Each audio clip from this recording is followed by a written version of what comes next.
Okay. Any questions from the previous lecture? Hello? Yes, sir. I can't hear you. Any questions? No, sir. Okay. What I'm going to do is, because some of the concepts that I discussed in the previous lecture are extremely important, I'll go through that once again, just for complete this thing, revision kind of thing.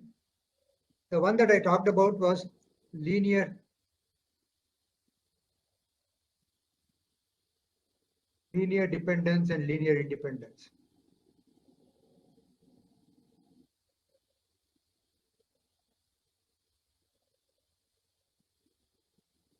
This is something that applies to a group of vectors. So supposing I am given the group of vectors x1, x2, etc., xn. Okay, these vectors are linearly independent.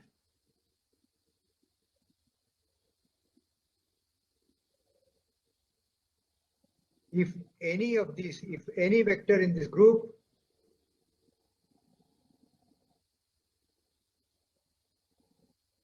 cannot be expressed as a linear combination of the remaining vectors.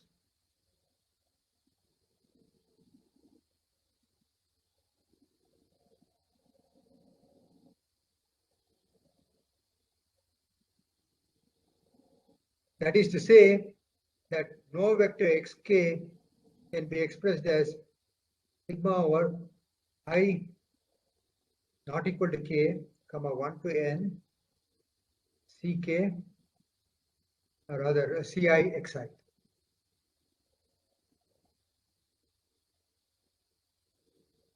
Okay, and it also means the following.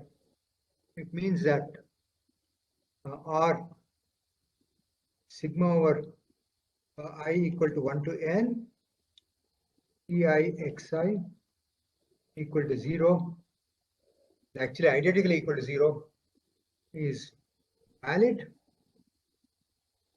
only for all ci equal to 0.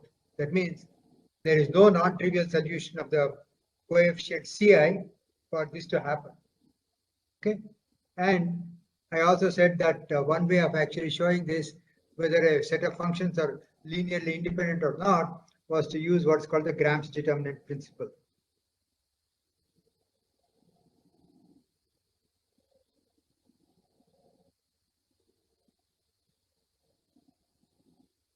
So you form the determinant G. Determinant G is actually given by the matrix elements, let us say Gij. Gij is equal to xi dot xj. Okay, so which means it's actually the inner product, which is also written in the following fashion: xi comma xj. Okay, if determinant G is equal to 0, the functions are linearly independent. Rather the vectors. I'm changing the two. We'll come to functions at a later time. The vectors xi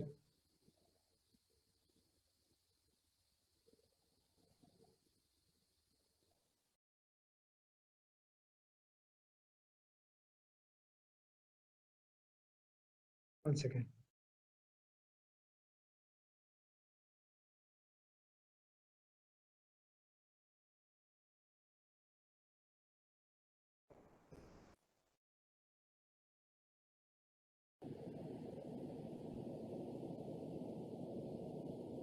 One second, I just, I lost the whole thing.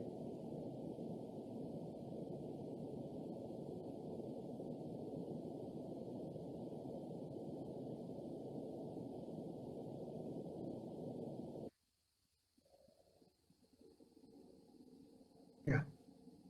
Are you able to see it? Am I sharing it? Yes, sir, we can see. Okay, so if you're able to see it, I'm glad. Okay, if determinant G is not equal to 0, then the vectors are linearly independent.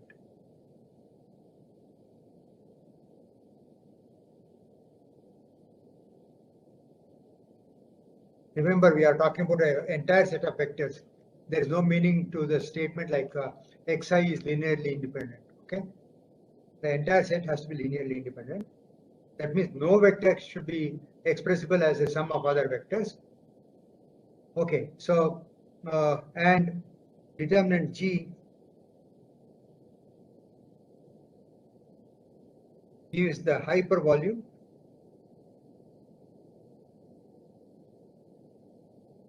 of the parallelepiped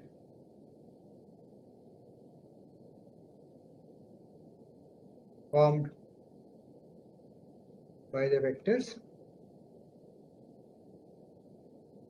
xi.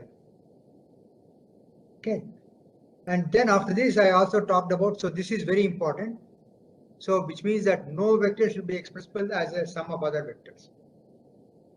So next thing that I was talking about was Gram-Schmidt orthonormalization.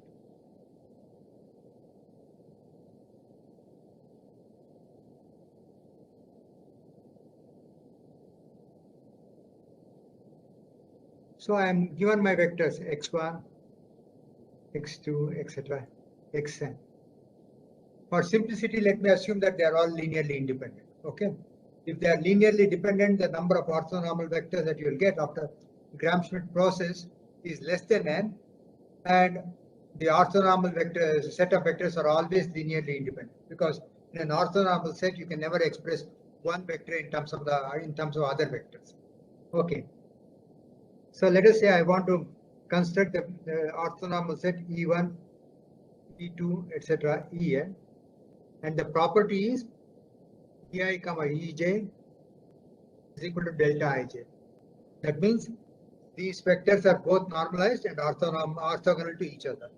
So if you want to have this, then what I will do is I'll take the vector x1 and divide it by the norm x1, and I call this the vector E1. Okay, now I want to get the vector E2. So I start with vector x2, take vector x2 and project x2 onto E1. Okay, how do you project it? The projection is given by, what is the projection given by? When I have two three-dimensional dot product times the second vector, because it's a projection along that vector that you are taking. So that's actually given by x2 x1 times 1. Okay. So for convenience, let me write it as x1 comma x2.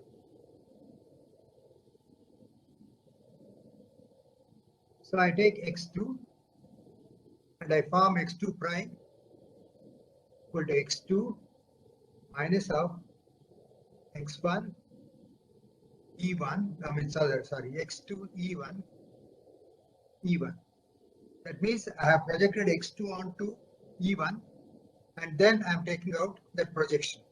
So when I do that, what I'll get is the following. That is, I can now define E2 as equal to x2 prime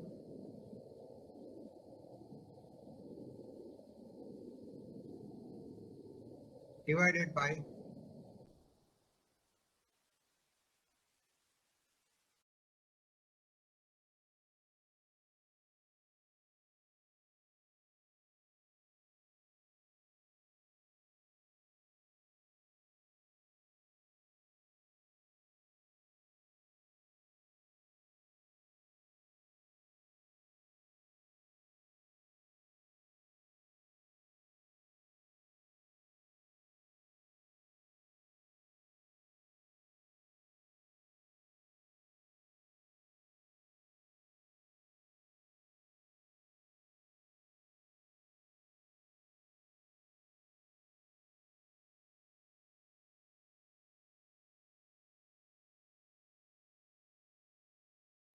then some xp prime can become 0, in which case that doesn't add to the orthonormal basis, so you go to the next one. So in general, I can write down that when all the vectors are linearly independent at least, I can write down ek plus, or rather ek plus 1 equal to x prime a plus 1. Sir, Yeah, 1 second. your video is lagging behind, sir. Please explain from x3 prime. Huh? Sir, from x2 prime, I could not hear anything. Everything just stopped. Yes, sir. Yes. Is it for Could you everybody? please- Yes, sir. Yes, sir. I don't know why it stopped. Just Sir, let me- maybe because of low bandwidth, it was saying. Okay, so in that case, some of you should turn off your videos. I don't know whether it is low bandwidth at my end or at your end.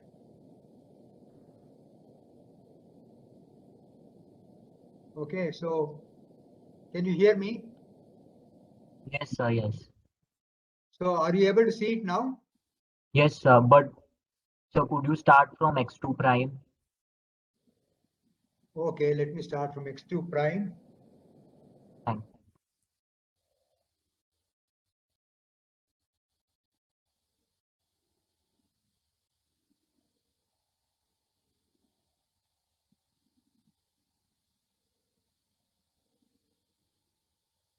Okay, I don't think you'll be able to see anything that is there on the screen. Can you see it?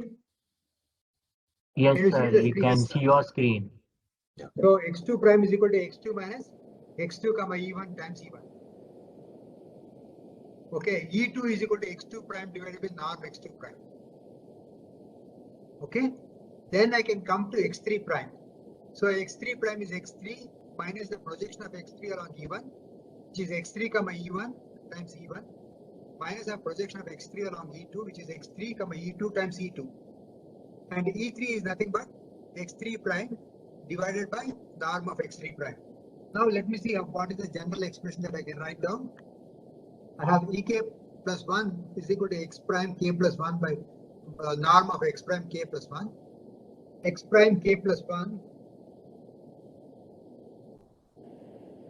is given by x k plus 1 minus of sigma over I equal to 1 to k x k, sorry, there is no prime here. Okay, x k plus 1 minus of x k plus 1 comma e k times, sorry, ei times ei, sorry.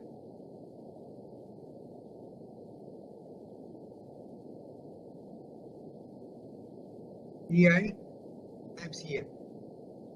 Can you see this? Hello? Yes, sir.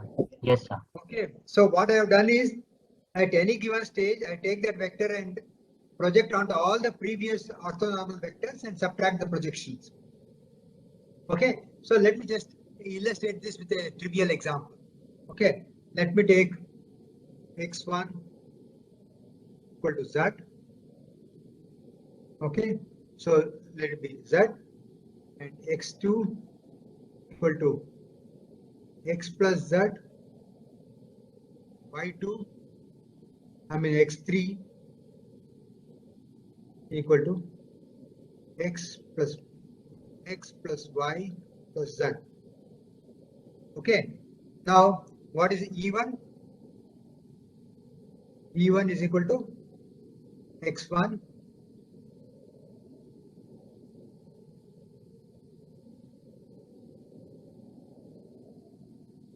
divided by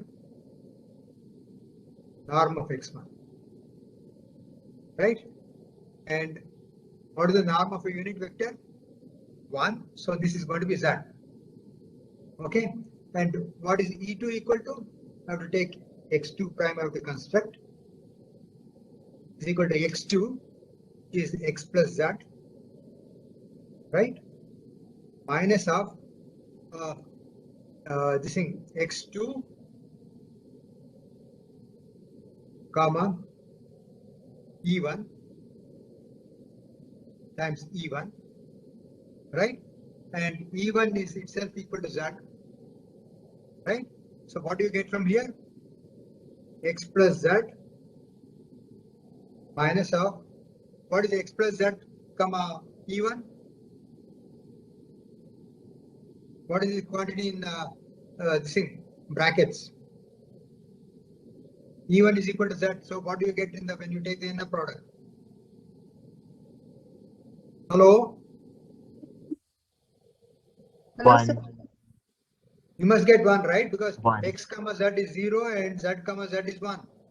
Okay? So you would get this as just 1 times Z, and that will give me X. Okay, so I have projected out the Z component. So that E2 is equal to X2 prime by norm of X2 prime is just nothing but X. Okay, now I want to get what is X3 prime. Okay, X3 prime is X plus Y plus Z minus of X plus Y plus Z comma X times X, because Z times Z, because E1 is equal to Z minus of X plus Y plus Z comma X, because E2 is equal to X, okay, times X. So what do I get? Tell me what is this inner product, X plus Y plus Z 1. comma Z, 1. So this is minus Z. And what is this inner product, the second one? X plus Y 1. plus Z comma X, 1. 1. So that will give me a minus X. So this will give me Y. Okay. So I've been able to get E1, E2, E3 as Z. One second. Okay. Z comma X comma Y. Okay. You see how I can get this orthonormal vectors from 3 vectors which are just linearly independent. Okay, are they linearly independent? X plus Y and Z? Yes. Yes, sir. Because if I take that, okay, X plus Z comma X plus Y plus Z, what will be the inner product, the determinant? G is equal to Z comma X plus Z, that is Z comma Z is 1, okay, and then Z comma X plus Z is 1, and Z comma X plus Y plus Z is also 1, okay. Next, X plus Z comma Z will give me 1, X plus Z comma X plus Z will give me 2, right, and X plus Z comma X plus Y plus Z will also give me 2, and the third one will give me X plus Y plus Z times Z will give me 1, X plus Y plus Z times X plus Z will give me 2, and X plus Y plus Z give me 3. Okay, so this is non-zero. Right, do you follow it? Followed, sir. Okay, so the Gram's determinant is 0, so it's also orthonormal. Now, as an exercise, you start with a vector x1 equal to X plus Y plus Z, x2 is equal to X plus Y, and x3 is equal to Z, and do orthonormalization. Okay, you will get different set of vectors, right? Because one of the vectors is along the 1, 1, 1 direction, X plus Y plus Z direction, body diagonal. Okay, so I have done, I think I also did the Gram-Schmidt orthonormalization, the Gram's determinant principle. So there's one more thing that I just want to go into before I go into operators, and that is expansion of vectors in a basis. Okay.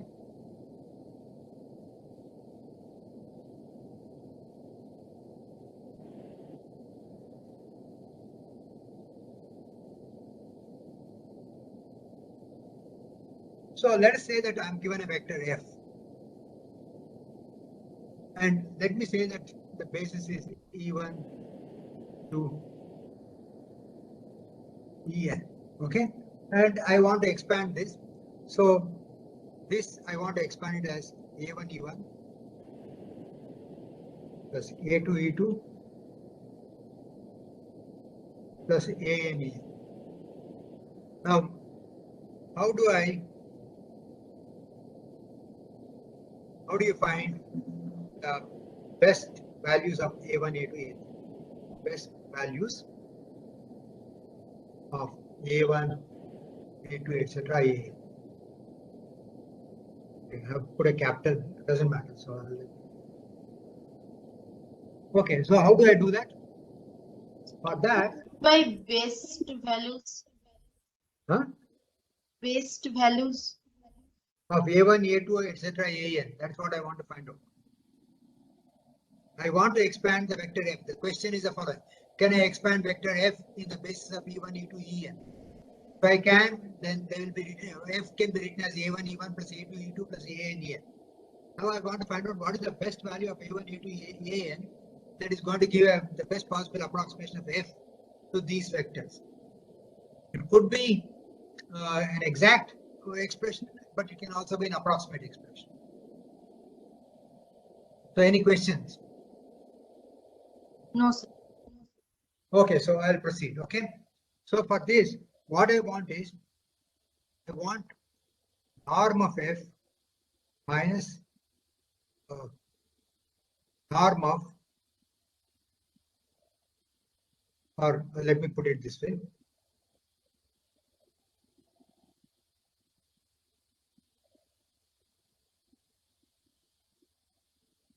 Norm of f minus A1 E1 minus A2 E2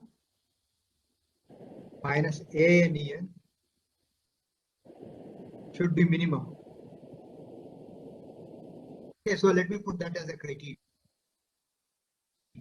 The residue vector that I get by subtracting from f the given vector, the approximate vector A1 E1 A2 E2 and plus AN En, the norm of that residue vector must be as low as possible. Now, what is the norm given by? That is given by norm of f, okay, and plus A1, A2, all these are all complex numbers. So I will say that this is plus modulus A1 squared E1 E1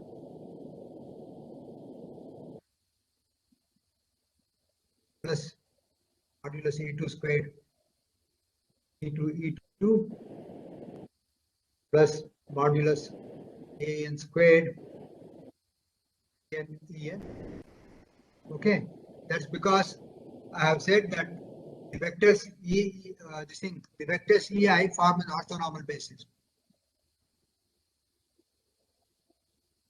Form orthonormal basis.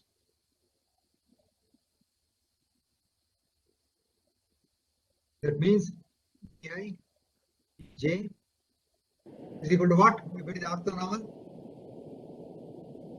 what should be EI comma EJ? Delta Ij. So delta Ij, which is a Kronecker delta, and it means that when I equal to J, delta Ij is 1. When I is not equal to J, delta Ij is equal to 0. So I can actually make these things are all 1. In fact, I need not have written that. And then I have minus A1 times f comma E1 minus A2 times F comma E2 minus AN F comma EN. Okay, and then I'll have minus A1 star. Okay, E1 comma F minus A2 star E2 comma F etc. minus AN star N comma F. Right?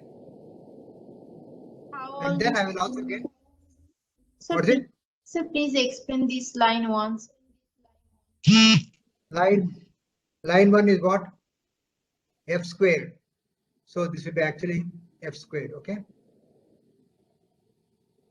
Okay. Norm of F squared is what I'm trying to calculate. Okay. Norm of this vector, which is modulus F squared, and then A1 squared, A2 squared, AN squared, right? Modulus of that minus of A1 times F comma E1, because when F comma A1 E1 you take,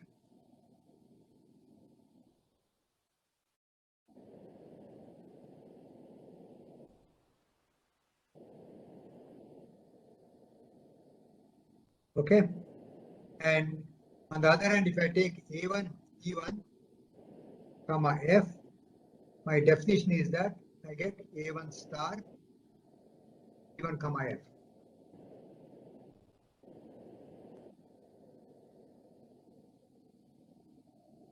Okay, now do you follow what I have written? Yes or no? Sir, how did you do the calculation like these terms? How did they come in? A1, How do A1. you expand A plus B plus C plus D the whole squared? Okay. Sir. You know how to expand it? So A plus B plus C plus C D the whole squared is A squared plus B squared plus C squared plus D squared minus of AB minus BA, okay, minus AB minus BA minus AC minus BC, etc., etc., minus CD minus DC. Yes or no? Yes, sir. Okay, so it's a trivial expansion. Okay, now let me call this quantity F comma E1 as equal to gamma 1. Okay, and what will happen to E1 comma F in that case? What will that be? These can be complex numbers. So F comma E1 is gamma 1. So what will be E1 comma F? Gamma 1 star. Gamma 1 star. Okay, etc., etc. Okay, so I can write this entire quantity as norm F square. Okay, and let me write and what happens to A1 plus A1 star? So I have so let me not jump the steps. Let me do that one more step. Okay, minus of A1 squared, sub A2 squared, etc., minus of AN squared. Okay, and then I have minus A1 gamma 1 minus A2 gamma 2 minus AN gamma n, correct? Yes, sir. Right, because that's what F comma E1 is gamma 1, right? And then the next one is minus A1 star 1 star A2 star gamma 2 star minus AN star gamma n star, right? And what is A1 gamma 1 plus A1 star gamma 1 star equal to? When you take a complex number and to that you add the complex conjugate, what do you get? Twice the real part of that complex number. That is right. So twice the real part of A1 gamma 1. Right? So I can write it in the following way. This one is equal to norm of f squared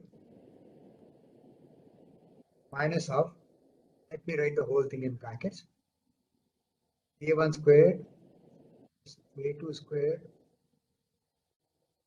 plus AN squared. Okay. And then I have minus twice real part of A1 gamma 1 minus twice real part of A2 gamma 2, etc., minus twice the real part of AN gamma n, right? And then I'll write down, make a manipulation. So to this I will add plus gamma 1 squared plus gamma 2 squared modulus plus etc. plus gamma n squared, and then I will subtract out the same thing. Okay.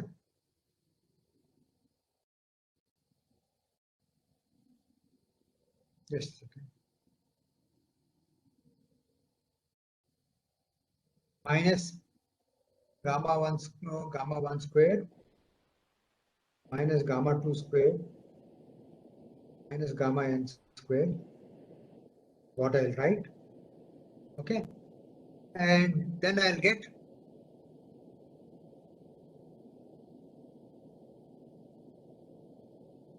sorry, I have made a mistake. This will be plus, right? Because you see, I had plus A1 squared plus A2 squared, etc., right?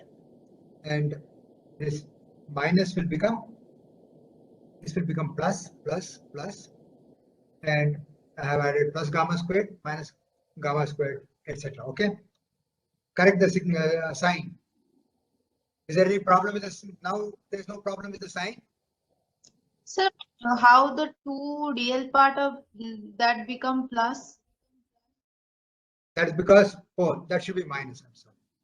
The minus. You're right.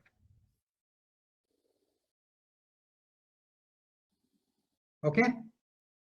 Yes, sir. Thanks for correcting. Okay. So now what do I have? I have this is equal to norm of f squared. Sir, but A1 square, A2 square, all of them were minus in the above. No, Now that they was not minus. Where were they minus?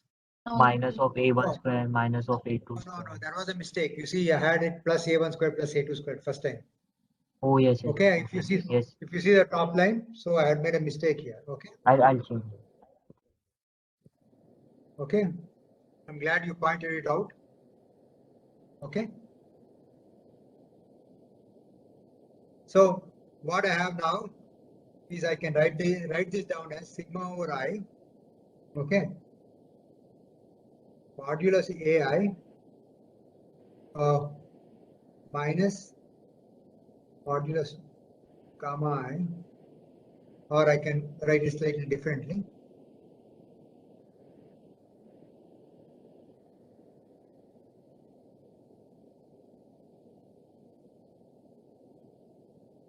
Modulus square, I can write that way because modulus squared of that is modulus AI squared plus modulus gamma 1 squared minus modulus of AI gamma I, which is the real part of it. This is what you will get, right? Because AI minus gamma I into AI star minus gamma I star is what you'll have to multiply. Okay, if you see that, that's what you'll get. And the other one, I'll take it outside the brackets, and I'll take it as sigma over I equal to 1 to n gamma I square. We'll also write modulus.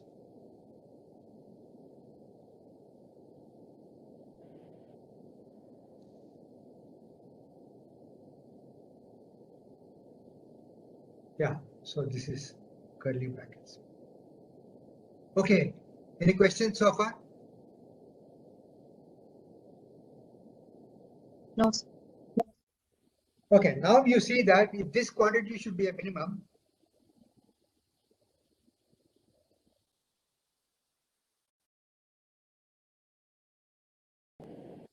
then the second term must be 0.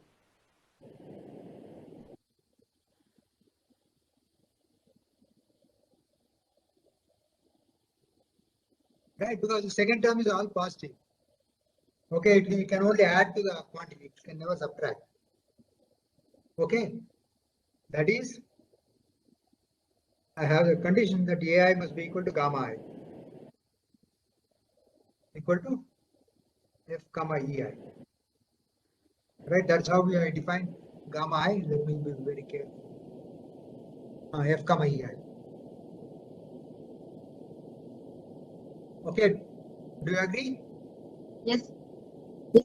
Because all this is positive. Okay, so if you want a minimum value for the residue vector, then all the positive quantities should go to 0. And the positive quantities will go to 0 only when AI is equal to gamma I. And what is gamma I? Gamma I is F comma EI. These are called the Bessel coefficients.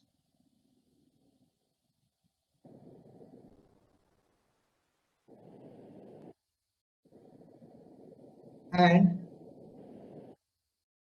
norm of F minus of sigma over I AI EI is always greater than or equal to 0, isn't it? Because it's norm of a vector. If F is exactly expanded, it is equal to 0. If F is not exactly expanded, the norm must be greater than or equal to 0. Right? Therefore, I can say that the norm F squared is always greater than or equal to sigma over I equal to 1 to n gamma I squared. Is it clear?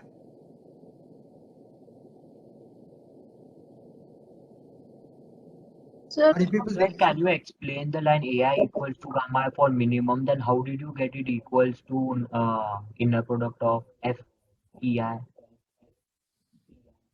To minimum, they should be equal. see, But if AI is not equal to gamma I, then it will right? not be minimum. Then this quantity, which is this quantity, it can't be minimum, right? Yes, yes, If you really want to have a minimum quantity, then AI must be equal to gamma I, because yes. this is coming with a minus sign, right? Yes, sir.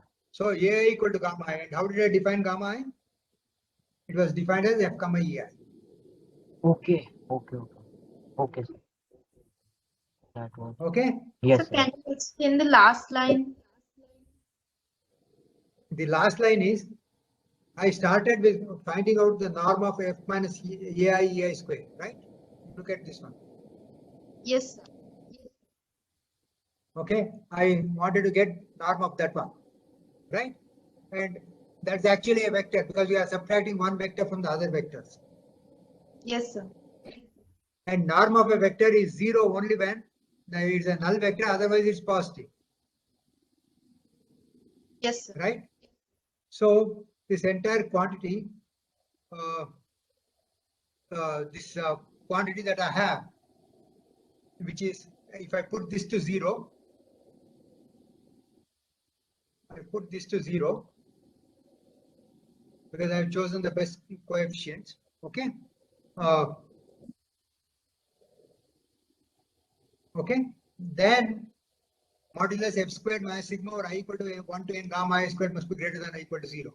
Right? Because this actually means modulus, or let me put it square also, modulus F squared Sir, I minus understood. sigma or I equal to 1 to gamma I squared should be greater than or equal to 0. Okay.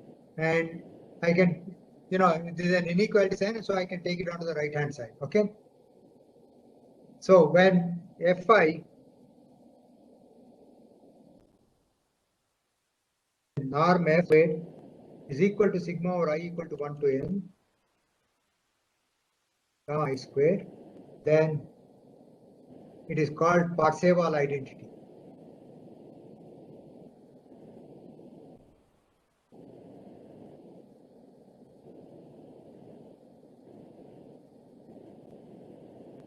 Okay, and true when the space EI is complete. Okay, that's what you mean by completeness of a space. Okay, in 3 dimensions, okay, XYZ is a complete space, right? So that's what we mean by a complete space. And this quantity that I have,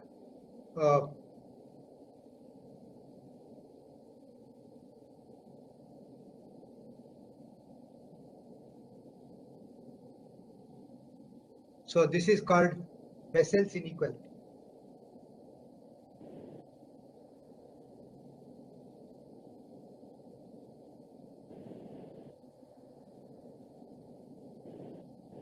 Okay, so these are important concepts when it comes to completeness of a space.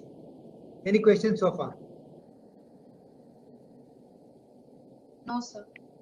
So we discussed linear dependence and linear independence, and the Gramian, and then the Gram-Schmidt orthonormalization, and then the expansion of a function or a vector in terms of basis of in terms of a given basis. Okay. So now let us go over to what we mean by operators. So there are what are called linear operators operating on a vector space.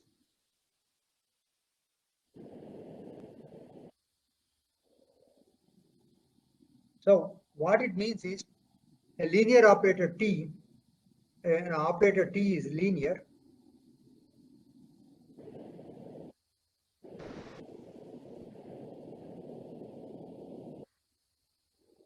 excuse me, if T operating upon some constant alpha times a vector F plus a vector G can be written as alpha times T of F plus T of G. Okay. See, example of nonlinear operators are like the square root operator, right? The a square root operator will not be a linear operator. Okay. So if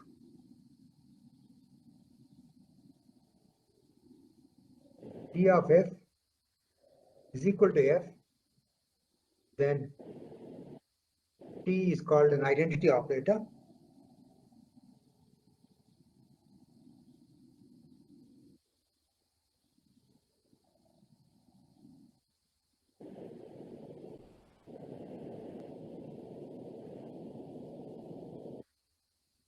Okay.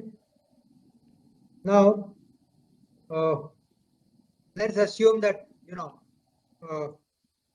the T is not an identity operator. Let us assume T is not an identity operator.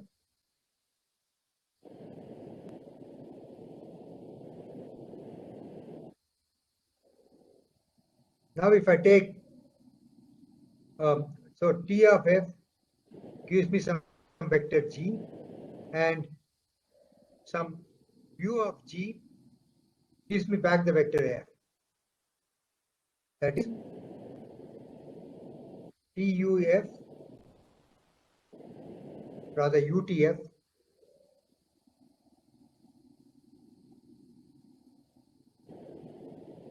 is equal to F, or UT is equal to I, then U is called inverse of T.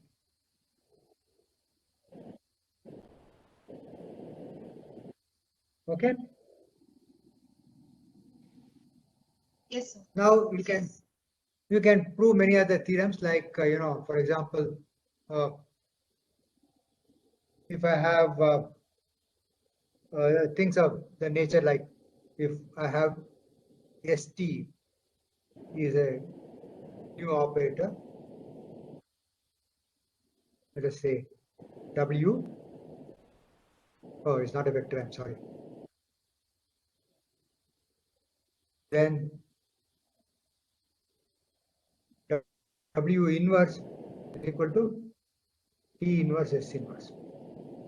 Okay, this is clear because I take ST multiply it by T inverse S inverse. It will give me S times T inverse S inverse is equal to S times S inverse, because T inverse is identity. So this is equal to I. Similarly, T inverse S inverse into S T is also equal to I. So if we have product of two operators, then the inverse operator is the product of the inverse operators of each individual operator, but taken in the reverse. Okay, so I have TS inverse equal to S inverse T inverse. So this is the result that I get. Now, we also have what are called adjoint suboperators.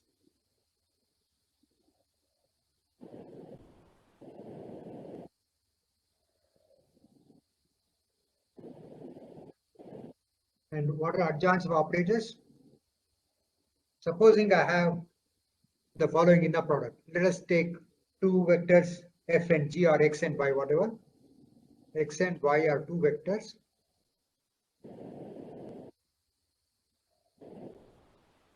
These are arbitrary vectors, not specific vectors. Okay, so x and y are two arbitrary vectors. Now, if x comma t y is equal to some other operator, okay, let me call it, just to make a point, let me call it by a different this thing, or x times y, okay, for every x and y,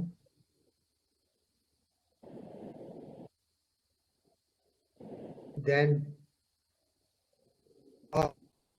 R is the adjoint. So this is what you mean by an adjoint operator. Have you come across adjoint operators before? No, sir. We have studied adjoint of matrix. We will come to adjoint of matrix afterwards. It's exactly, they are all related, because all linear operators can be represented by matrices. Okay, we will come to that one in a while. So usually represented as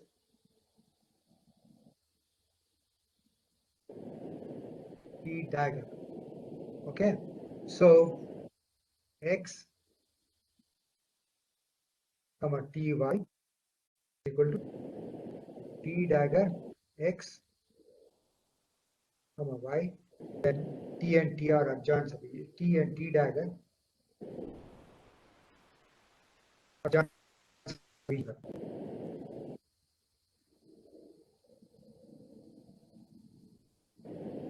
Okay, so this is the definition of an adjoint operator. Now let me come to what are called self-adjoint operators. Have you heard of self-adjoint operators? No, sir. These are extremely important class of operators, because these are the operators you always deal with in quantum mechanics, and for a reason that I'll tell you now. Okay, so self-adjoint operators are those for which T is equal to T dagger. Okay, an adjoint is itself the operator, then it is called a self-adjoint operator. That means x comma ty is equal to tx comma y. So it does not matter whether you operate with on y by t and then take the inner product, or operate on x by t and then take the inner product remains the same. So this is the definition of an adjoint, self-adjoint operator. And self-adjoint operators are also called, anyone knows? Admission. Yeah, are also called Hermitian operators.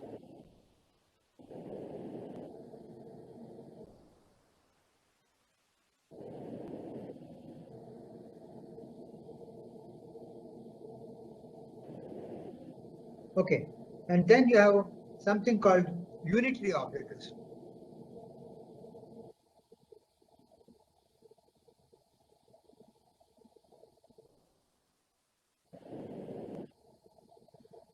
And what are these unitary operators? Unitary operators are those whose adjoint is the inverse. Is its inverse.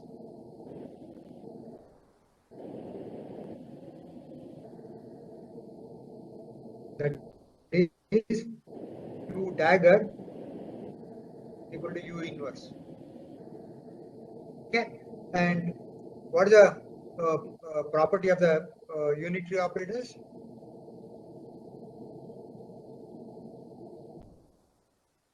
U dagger is equal to 1. I think.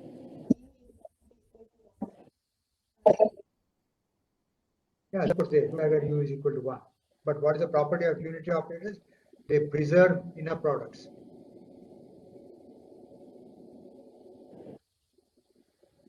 What do I mean by that? That is, if you take two vectors x comma y, okay, and take the result, the vectors ux comma uy,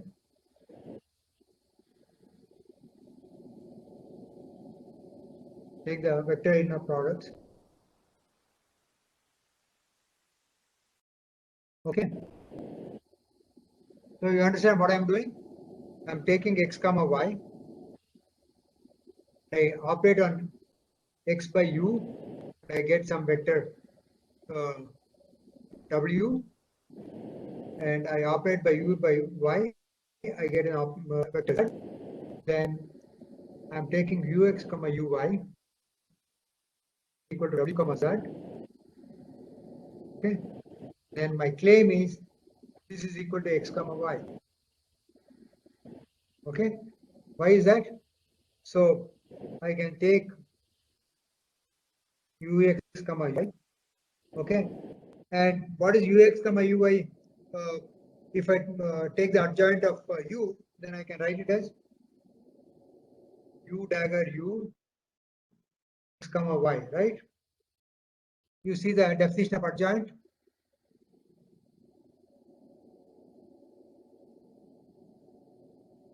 Adjoint means you take what was operating on the right side, make it operate on the left side, but with the adjoint, right? So this is what the definition of an adjoint is. Okay, so what I have done is I take t, take the adjoint of that operator, operate on x, then I get the same inner product. If I get the same inner product, then t and t dagger are adjoints of each other. Do you follow what an adjoint is? Yes, sir. Now, what is u dagger u? Identity. U is what? Is equal to u inverse. So this is equal to identity. Therefore, ux comma uy equal to x comma y. So in particular, it preserves the norms. Okay. So this is the unitary operators.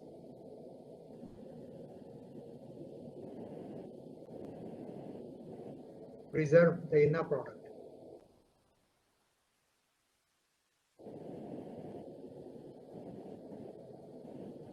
For example, in 3 dimensions, you take two vectors, x1, two vectors, let's say u1 and u2 in the 3-dimensional space, and rotate by z-axis, you get new two vectors u1 prime and u2 prime, which are the new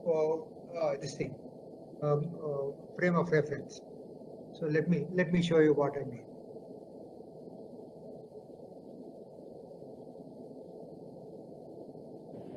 In 3-dimensional example, I'll give you x, y, and z.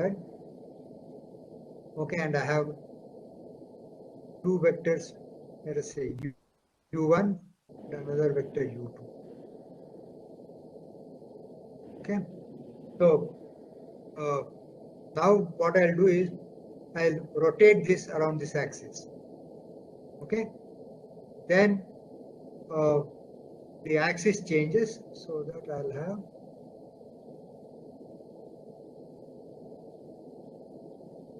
this is x and this is y, and in the new coordinates the vector does not change, right?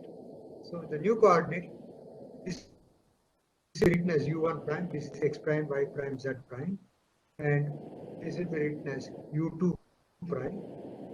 Okay, and what I have done is I have rotated this by the z-axis by an angle phi. So you see that u1 prime dot u2 prime is equal.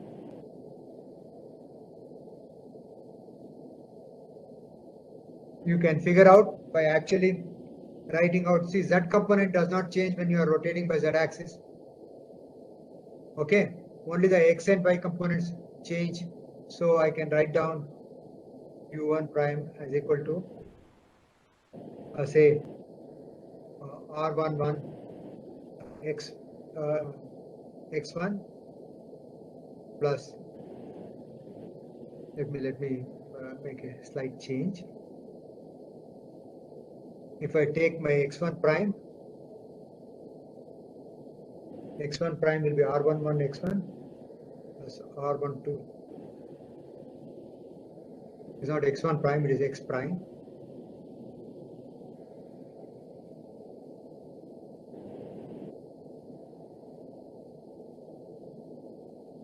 Plus r12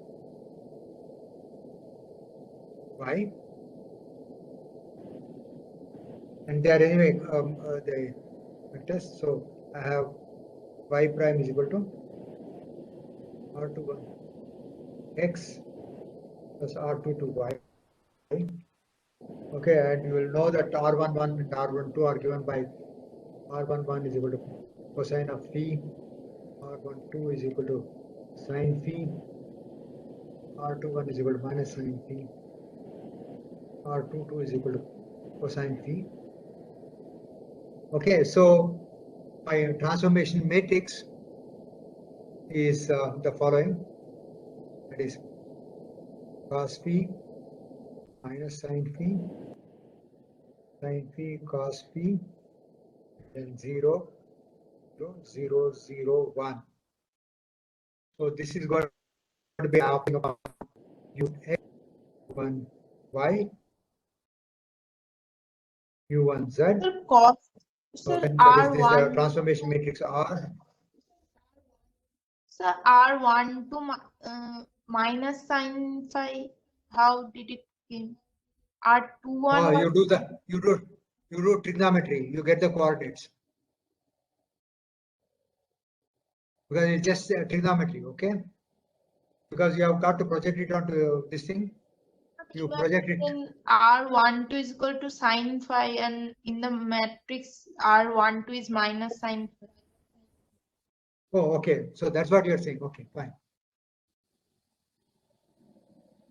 This is what you are saying. Okay, fine. Because, okay, only difference will be whether I'm rotating clockwise or anti-clockwise. That's all. So now this operates on any vector. So let it operate on the vector, say u. So let me call this as the operator R. Okay. So R operating upon u1 and R operating upon u2, you will see is equal to u1 comma u. You can work it out. Okay, because RR dagger will be 1 in this case. But we'll come to that one later in more detail. Right now, I'm just doing it just to tell you what we mean by norm preserving. Any questions? Any questions so far? No, sir. I hope it's clear. Okay. Now, let me come to what are called eigenvalues and eigenvectors of operators.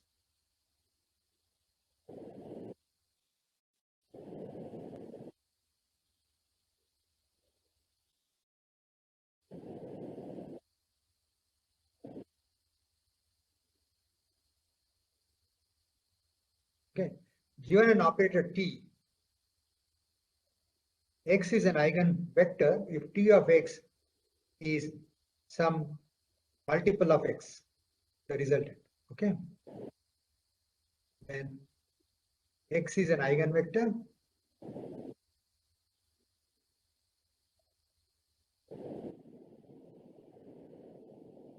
and C is the corresponding eigenvalue.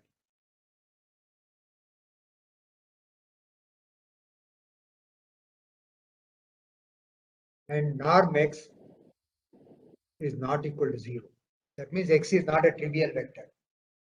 If X is a trivial vector, then it is not called an eigenvector. Okay. And so what I'm saying is, when I operate on the vector on a non-zero vector by the operator T, then it gives me the same vector multiplied by a scalar, and that scalar is called the eigenvalue. Okay. And C is a complex number. Usually it's a complex number.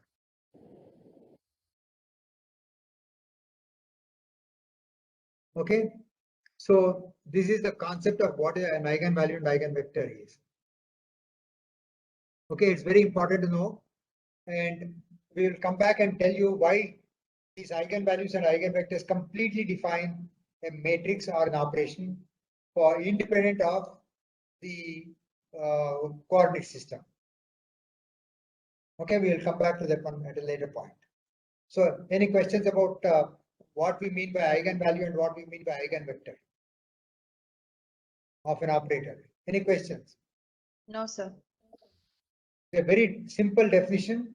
It just says that when an operator operates on a non-zero vector and the result is a non-zero vector, which is a multiple of the vector on which the operator operated, then that vector is called the eigenvector, and the constant multiple, which is a complex number, is called the eigenvalue. Okay. Okay, sir. Now let us see some properties of eigenvalues of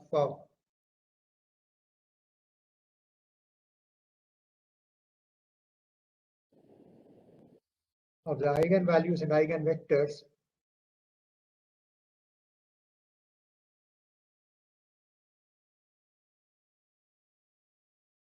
of Hermitian operators.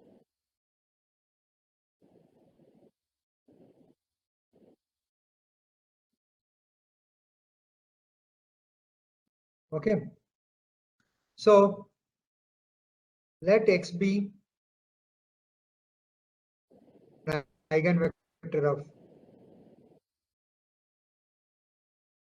H, which is a Hermitian operator.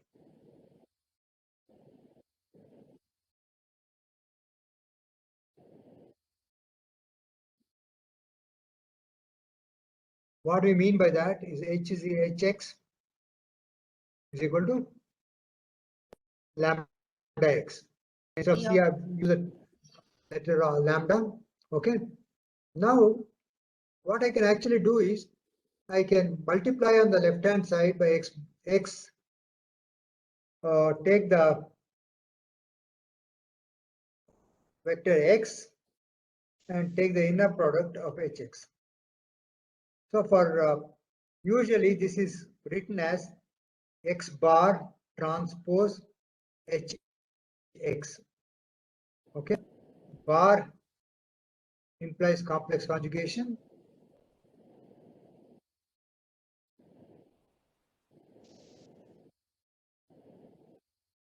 And T refers to transpose. Okay.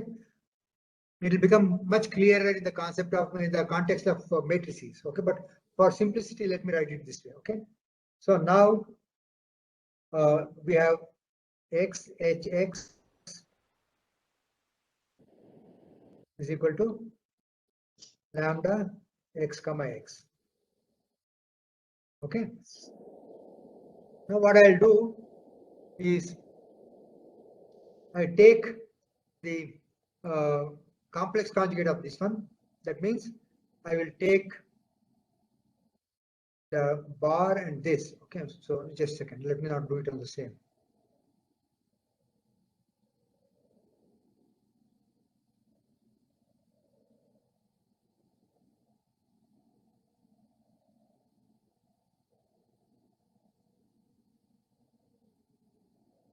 So what I'll do is I'll take x comma hx, I'll take the adjoint of this one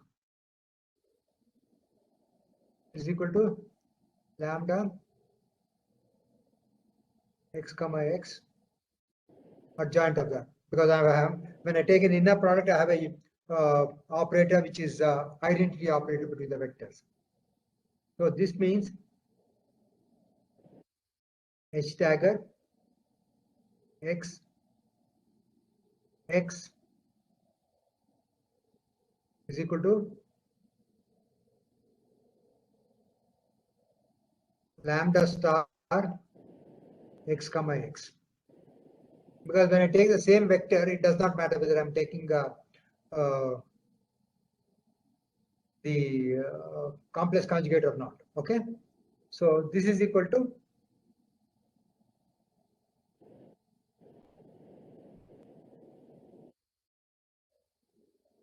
hx comma x. Okay, and that's equal to lambda star. So this inner product does not change. Okay, so this is h dagger xx is equal to, just a minute, let me make it simpler, make it correct. I don't know, my computer has become very slow, not wiping it. Okay, so what we mean by this adjoint is that this must be equal to x comma hx. Okay, because both of them are adjoint, isn't it? H dagger and h are adjoints of each other, and because it's self-adjoint, this is equal to x of h comma x. Okay. Yes, sir. So, okay. So then what happens is the following. I'll later on do it in the matrix notation, it becomes much clearer. So I have two equations. This is equation 1 and this is equation 2. Because when I take the adjoint of this inner product with the adjoint, then I get h dagger x is equal to lambda star. Okay, because h dagger x is what is giving you the. So now let me see. So 1 minus 2 is equal to, left hand side will give me, and right hand side equal to lambda minus lambda star x comma x. Okay, so which means lambda minus lambda star x comma x is equal to 0, but x is non-trivial. X is not a zero vector because it is an eigenvector. Therefore, lambda is equal to lambda star. Okay, so if I were to use it in the matrix context, okay, which I have not introduced right now, then what happens is that x comma hx, the matrix context is x bar transpose hx. Okay, so x bar transpose. So if x is a column vector,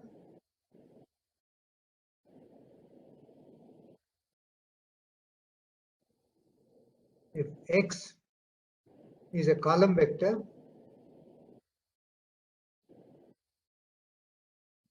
x bar transpose is a row vector and is complex conjugate of x. Okay, because x is given as these coefficients x1, x2, etc., xn. Okay, so x bar transpose is nothing but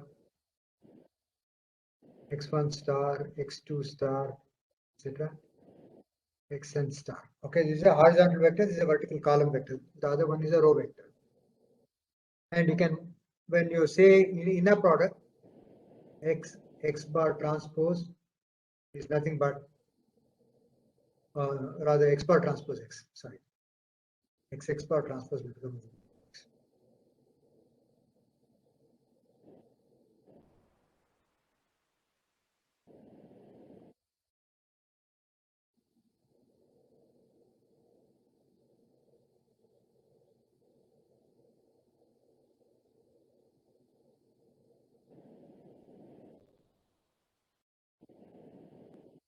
Okay, so that's what the inner product is, right?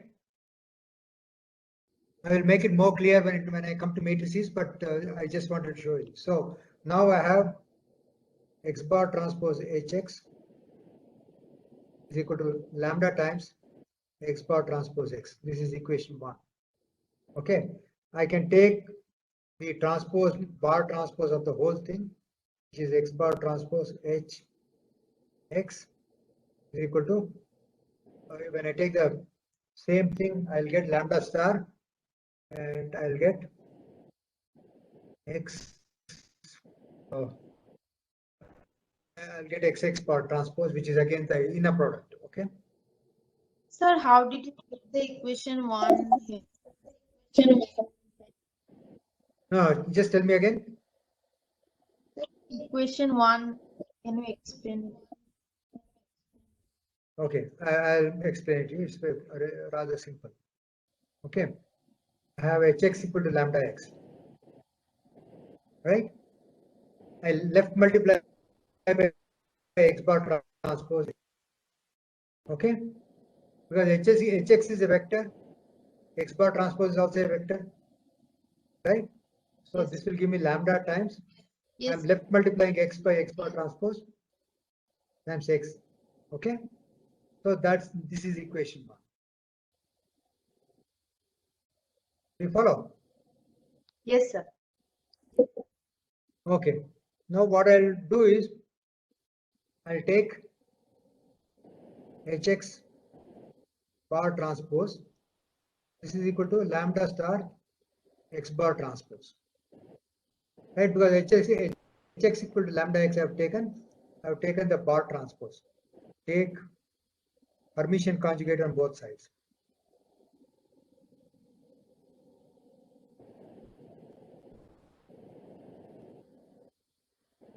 Okay. You may ask me, how can I take a Hermitian conjugate of a vector x? So what you are doing is you are multiplying by an identity matrix and then taking ix and then the Hermitian conjugate. So this will be x bar transpose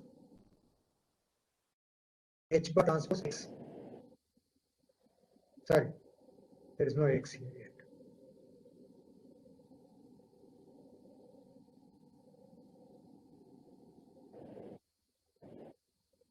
Because whenever you take a transpose of an operator, it will operate onto the other side, right? Because when you are taking a matrix, you will know it better because AB transpose is equal to B transpose A transpose. Okay, so here it will become x bar transpose and this is equal to x bar transpose h because h bar transpose is equal to because h bar transpose is equal to h as h is Hermitian.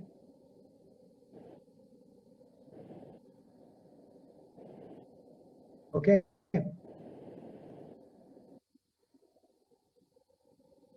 Now I right multiplied by x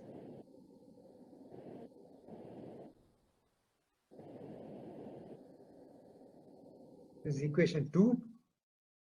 I take this one and I Sir, right multiply by x. Okay. Transpose is equal to h. Where did you get it from? H bar transpose is equal to h. This is because this is Hermitian. H is Hermitian, then h bar transpose is equal to h. Sir. That's the property of a Hermitian matrix or Hermitian operators. Okay. So 1 minus 2 will give me 0 equal to lambda minus lambda star x bar transpose x but x bar trans x is non-zero because x is an eigenvector and non-trivial.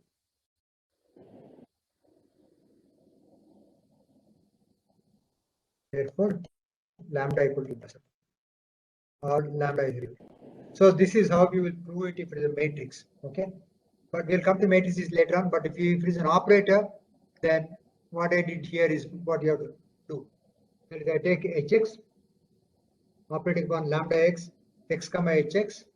Then I take h to the left hand side, h bar transpose x hx, and that's equal to lambda, and so you'll get the whole thing. Okay. Is it clear, or do you want me to do it again? No, it's clear. For all of you. Otherwise, I can do it again. Okay, so let me do it at least in the operator context. Okay, so I have hx is equal to lambda x, right? So hx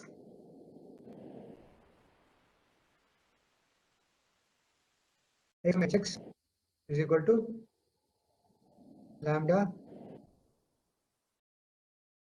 x comma x. Okay, then I can, because it's a h is Hermitian,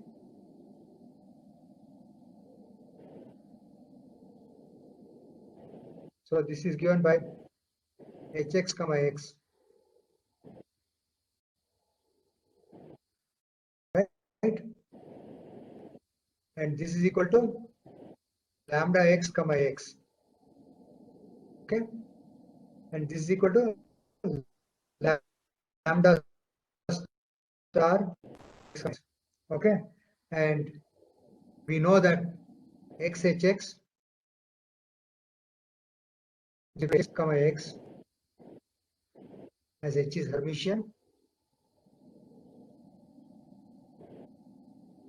Therefore, if I subtract 1 from 2,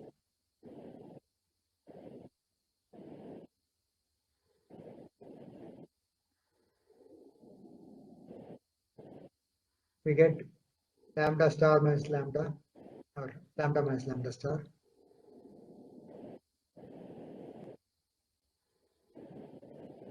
Times x comma x equal to 0, lambda equal to lambda star.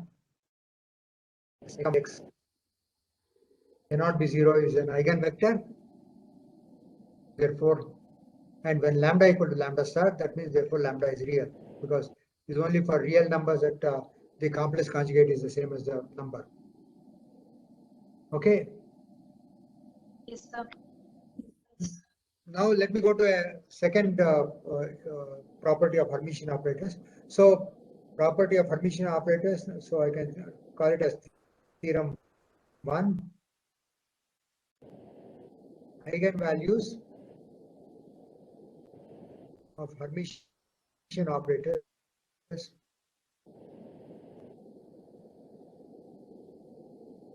are all real.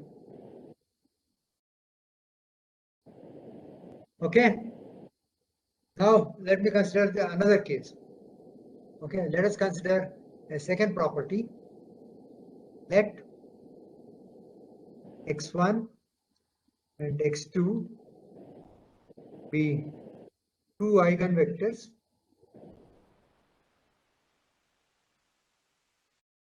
of Hermitian operator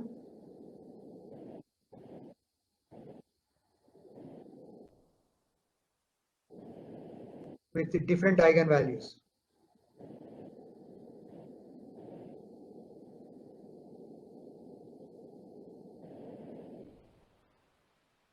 Lambda and lambda. So what I'm saying is the following. I'm saying hx1 is equal to lambda 1 x1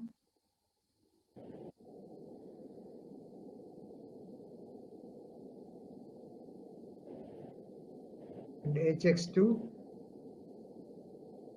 is equal to lambda 2 x2. Lambda 1, lambda 2 are both real, so you can compare the numbers And so we can say lambda 1 is not equal to lambda 2. If there are complex numbers, you can't compare two complex numbers. Okay. So now I have hx1 equal to lambda 1 x1, hx2 equal to lambda 2 x2. So now what I want to do is I'll take the first one. I have x2 hx1 is equal to lambda 1 x2. Okay. Now I'll take the Hermitian conjugate in the second equation. So this I get from the first equation.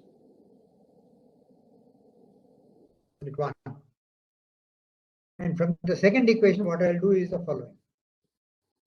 I will take the Hermitian adjoint H dagger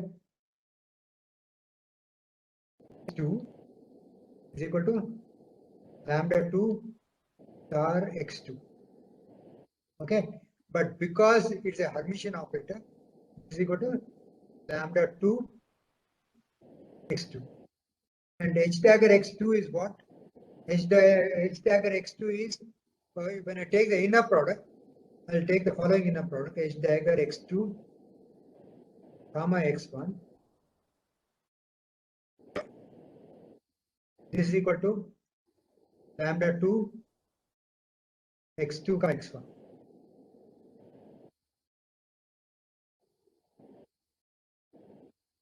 Is it okay?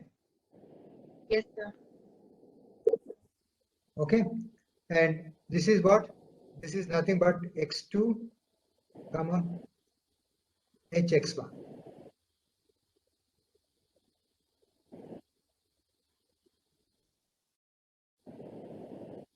Because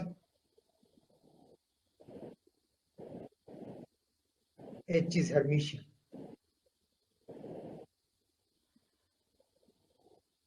So if I take the inner product of H dagger x2 with x1, okay, it's the same thing as taking the inner product of x2 with hx1. So this is equation 2.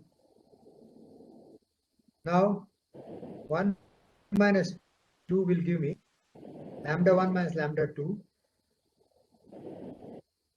x2 comma x1 is equal to 0, right? So lambda 1 is not equal to lambda 2. That's how we started the whole procedure. So what does it mean? It means X1, X1 are normal. x1 equal to 0. Huh? What's it? Say it again. The X2 and X1 are normal to each other. Yeah. X2 is orthogonal to x1. Okay. Or x2 is orthogonal to x1.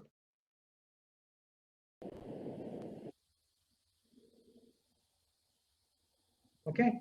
So there are two important properties of Hermitian operators we have come across. Hermitian operators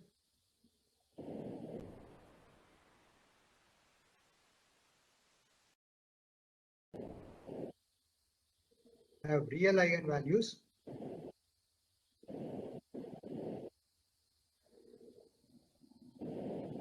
property 1, property 2, eigenvectors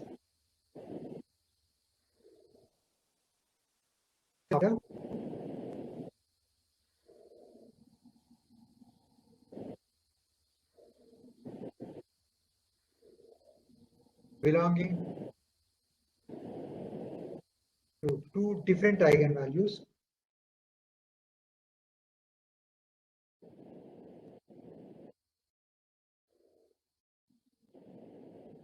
are orthogonal. Okay. So these are the two properties that we come across of Hermitian operators. And I think what I will do is, Gautam, give them lots of problems on until now, okay? Okay, sir. Okay, so I think I'll stop here and we can go to, the next class will be on Saturday. Is it okay?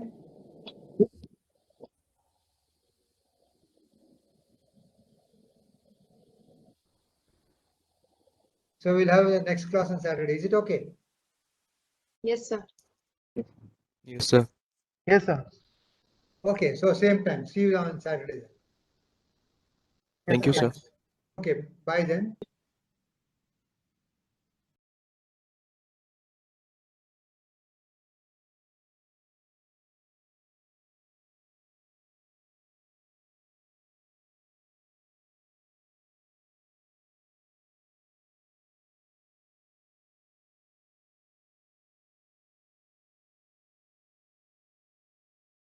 Hello, sir. Sir, sorry, I did not pick up the phone before because I was teaching from 10:30 to 12.